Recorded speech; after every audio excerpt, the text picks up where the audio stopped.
Hello viewers, welcome to our an education unit. आज हम संधि चैप्टर को समझेंगे।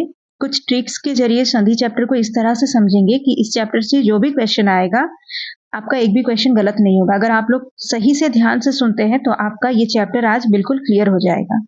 सबसे पहले देखिए, संधि जो है दो वर्णों के मेल से जो विकार उत्पन्न होता है उसको हम संधि कहते हैं। दो वर्णों का मेल किस तरह से, न दो शब्द है वो दोनों को जोड़कर एक नया शब्द बनाया जाता है। दो शब्द का जो पहला शब्द है उसका अंतिम ध्वनि और दूसरा शब्द का प्रथम ध्वनि को मिलाकर जो नया शब्द बनता है उसको हम संधि बोलते हैं। संधि का तीन भेद है, स्वर संधि, व्यंजन संधि और विसर्ग संधि।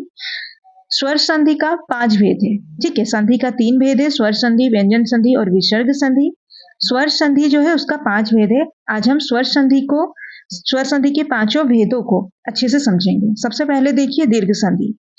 एग्जाम में क्या होता है, शब्द दिया जाता है, आपसे पूछा जाता है ये किस संधि भेद के अंतर्गत आता है। ठीक है, अक्सर ऐसा क्वेश्चन रहता है। तो उस तरह का क्वेश्चन को उसका सही आंसर बनाने के लिए आपको एक चीज का ध्यान रखना है कि आप पहले पता कर ले कि यहाँ पर संधि जो बना है कैसे बना है। जैसे कि देखिए, सबसे पहले हम स्वर संधि का भेद में दीर्घ संधि को समझेंगे और यहाँ पर दिया गया है देव और अधिदेव से मिलकर बना देवाधिदेव। सबसे पहले तो इसका ट्रिक क्या है दीर्घ संधि का, कि आपको मात्रा मिलेगा दीर्घ मात्रा। ठीक है, दीर्घ संधि में दीर्घ मात्रा मिलेगा। दीर्घ मात्रा कहाँ कहाँ है देखिए, देवाधिदेव में देखिए ये दीर्घ मात्रा है, पुस्तकालय में देखिए ये दीर्घ मात्रा है, परीक्षार्थी में देखिए ये दीर्घ मात्रा है, रविंद्र में देखिए दीर्घ मात्रा, मुनीस में देखिए दीर्घ मात्रा, स्वयंभुदय जो है इसमें दीर्घ मात्रा है, पितृण देखिए ये री का दीर्घ मात्रा है। तो इस तरह से अगर आपको कोई भी शब्द के बीच में अगर दीर्घ मात्रा दिखाई देता है तो वो आपका दीर्घ संधि के अंतर्गत जाएगा। ये आ हो सकता है, दीर्घ ई हो सकता है, दीर्घ उ हो सकता है, री का भी दीर्घ रूप हो सकता है। ये पूरा का पूरा जो है दीर्घ संधि के अंतर्गत जाएगा। नेक्स्ट है हमारा गुण संधि। गुण संधि में क्या है, गुण संधि में आपको याद रखना है शब्द के बीच में ए आएगा या फिर ओ आएगा। शब्द के बीच में अगर ए आया या फिर ओ आया तो ये गुण संधि है। देवेंद्र देखिए ए आया, सुरेश में ए है, महेंद्र में ए है, रमेश में ए है, सूर्योदय में ओ है, गंगोदक में ओ है।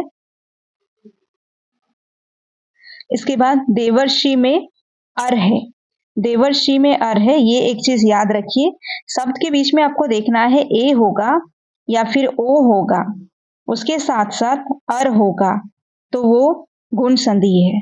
ठीक है, गुण संधि को पहचानने का तरीका ये है, शब्द के बीच में आप देखिएगा ए मिलेगा या फिर ओ मिलेगा या फिर अर मिलेगा तो वो गुण संधि का उदाहरण है। इसके बाद में वृद्धि संधि। गुण संधि में हम देखे थे कि हमें मिला था ए और ओ। ठीक है, ये गुण था। उसी तरह वृद्धि संधि में क्या होगा, ये ए जो है ए हो जाएगा, ओ जो है ओ हो जाएगा। ठीक है, वृद्धि संधि याद रखिए, ए और ओ जहां पर होता है वो वृद्धि संधि है। तो यहाँ देखिए एक एक में ए दिया है, धनेश्वर्य में ए दिया है, सदैव में ए है, महेश्वर्य में ए है और परमोज्योति में ओ है, महोज्योति में ओ है। तो इस तरह से जो शब्द आपको मिलेगा आपको देखना है कि उसके बीच में अगर ए मात्रा है या ओ मात्रा है तो ये आपका वृद्धि संधि के अंतर्गत जाएगा। नेक्स्ट है आपका यण संधि। यण संधि जो है मतलब सबके लिए ये हो सकता है डिफिकल्ट, बहुत सारे इसको डिफिकल्ट मानते हैं क्योंकि यण संधि को पहचानने में वो लोग थोड़ा कंफ्यूज हो जाते हैं। यण संधि का याद रखिए, यण संधि बहुत ही इजी संधि है। इसको कैसे पहचानिएगा, आपको देखना है कि शब्द के बीच में य और वो रहेगा और य और वो के साथ आधा व्यंजन मिला होगा। ठीक है, य और वो के साथ आधा व्यंजन मिला होगा। देखिए य के साथ आधा त है, य के साथ आधा न है, फिर उसके बाद वो के साथ आधा न है, यहाँ पर भी य के साथ आधा द था। यहाँ पर देखिए स्वागत दिया है, स्वागत जो है इसमें भी क्या है, व के साथ आधा स मिला हुआ है, यहाँ पर य के साथ आधा वो मिला हुआ है। तो आपको ये याद रखना है आधा व्यंजन होगा, आधा व्यंजन के साथ या वो आएगा। ठीक है, यह आएगा या फिर वो आएगा और इसमें लगा होगा आधा व्यंजन, तब ये कहलाएगा यण संधि। इसके बाद देखिए अयाधी संधि। अयाधी संधि जो है स्वर संधि का अंतिम भेद है। ठीक है, अयाधी संधि में क्या है ना, यहाँ पर देखिए अयाधी जो लिखा है इसी से आपको मिल जाएगा। क्या है इसमें, अ और य है।